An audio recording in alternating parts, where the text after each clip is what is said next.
anterior, nós gravamos ontem à tarde uma matéria com o Pedro Brum Santos, que é tupanciretanense, fez parte dos quadros aqui da Tupã, né, lá nos idos dos anos 70, né, depois foi a Santa Maria, profissionalmente atuando nas rádios lá de Santa Maria, depois ingressou na carreira de professor na Universidade Federal, né, hoje aposentado, mas continua atuando lá na Universidade Federal de Santa Maria e não perde o vínculo com o Tupanciretã, foi homenageado aqui na nossa Feira do Livro, foi homenageado 2 vezes na Feira do Livro em Santa Maria.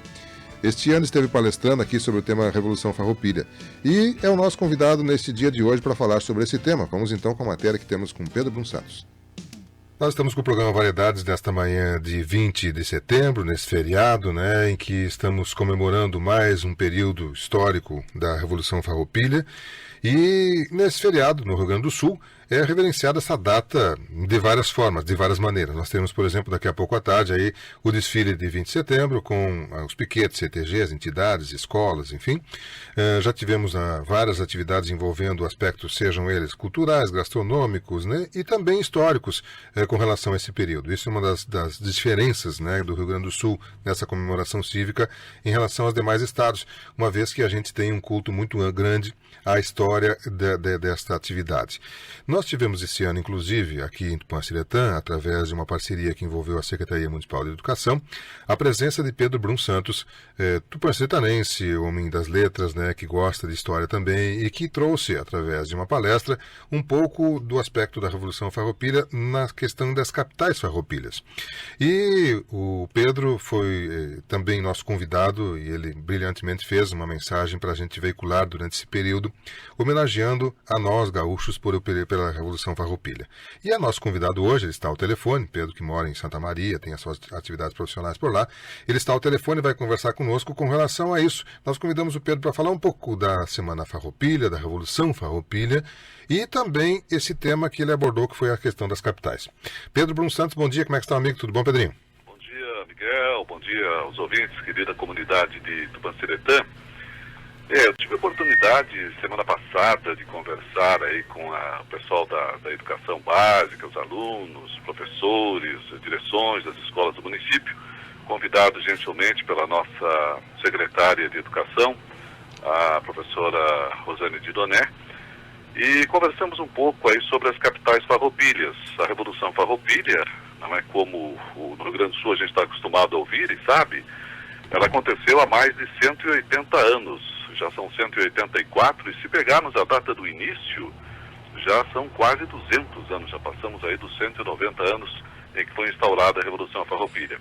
Essa data inicial é importante, ela assinala a invasão de Porto Alegre, que é o início da Revolução, que ocorreu exatamente de 19 para 20 de setembro de 1835. As forças farroupilhas tomaram Porto Alegre, que era a capital da província naquele momento. É importante lembrar que o Rio Grande do Sul vivia a situação provincial, nós ainda estávamos sob o Império Brasileiro, né, no século XIX, e Porto Alegre, capital do Império, foi tomada pelas forças farroupilhas justamente naquela data, dia 20 de setembro de 1835. E ela permaneceu nas mãos dos farrapos até o ano seguinte, até o ano de 1836. Ela foi recuperada no dia 15 de junho de 1800, chamadas forças legalistas, as forças imperiais. Uhum. E a partir desta data, 20 de setembro, não é? Isso está instaurado desde o final do século XIX e depois já no século XX se torna oficialmente feriado, uma espécie de data magna da pátria gaúcha, por assim dizer, se comemora o Dia do Gaúcho, não é? Exatamente assim como hoje, 20 de setembro. Eu conversei um pouco sobre as capitais farroupilhas. A Revolução Farroupilha teve 3 capitais. Ela foi um movimento que aconteceu basicamente na região sul do estado, ali entre Pelotas e Bagé, teve por muito tempo o seu QG, por assim dizer.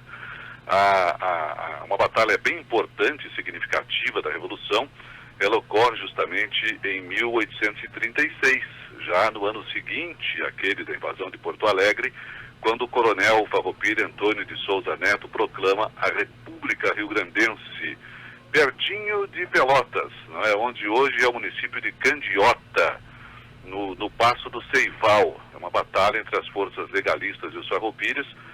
O general Bento Gonçalves não estava lá na ocasião, porque ele vinha ainda da invasão de Porto Alegre, estava com os comandos das tropas de Porto Alegre. Por isso que o general Neto é quem, vencendo essa batalha, proclama a República Rio-Grandense.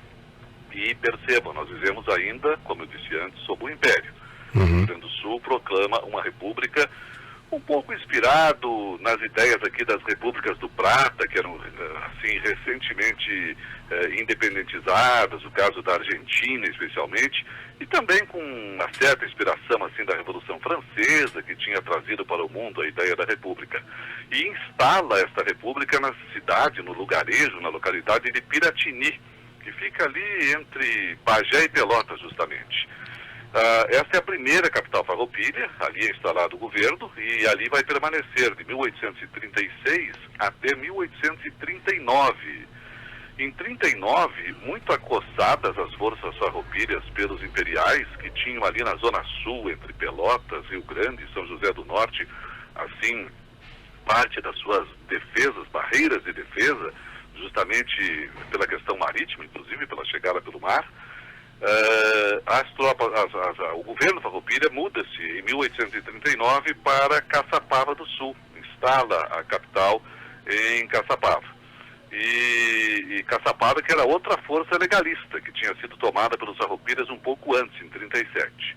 Vai ficar pouco tempo em Caçapava, de 39 até meados da década de 1800, até meados do ano de 1840. Em março de 40, a capital é então transferida para Alegrete. E aí sim, permanecerá em Alegrete até o final da Revolução, em 1845. Então são 3 capitais farroupilhas. Piratini é a primeira, Caçapava é a segunda, e Alegrete é a última e derradeira capital.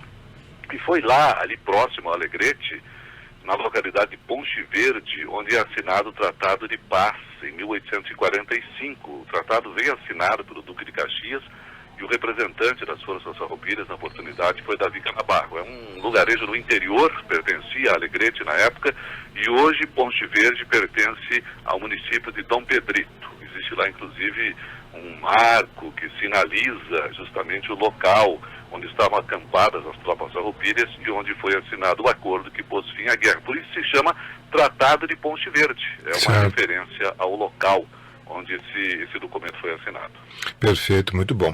Bom, nós estamos ouvindo o Pedro Brum Santos, né, que está nos trazendo algumas colocações com relação, inclusive, o tema que ele palestrou aqui no Tupanciretã e que trouxe um pouco mais de reflexão com relação a essa questão envolvendo a Revolução Farroupilha. Eu vou fazer um rápido intervalo comercial, a gente prossegue com o Pedro Brum Santos aqui junto conosco, para ouvirmos para ele também um pouquinho do reflexo disso na nossa sociedade de hoje, como é que ele avalia também essas questões do gaúcho hoje e isso que já foi aconteceu aqui no nosso meio. Eu vou a um rápido intervalo comercial, eu já retorno com o Pedro Brum Santos, que está conversando conosco nesta manhã na edição do seu programa Variedades Tupã.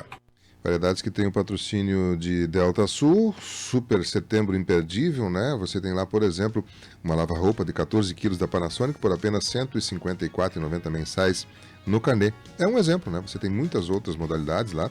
Tem da própria Panasonic, tem outros modelos, tem outras marcas, tem outros tamanhos, outros recursos. E aí você compara e já escolhe aquela que for mais adequada para você. Lava-roupas na Delta Sul. Teseus 30, esse produto que tem revolucionado o mercado em um problema tão comum entre os homens é a impotência sexual. Teseus 30 você encontra na farmácia de sua preferência. Eu vou a um rápido intervalo comercial, mas já retorno com o seu programa nos 990 kHz, no portal tupã.com.br, nos aplicativos para tablet e smartphone, e ao vivo na nossa live, onde a Marilete Siene está nos desejando aí um feliz dia do gaúcho. Aldira Pereira também desejando um bom dia de trabalho a todos, um bom feriado e um abraço. São audiências que estão repercutindo nesta plataforma.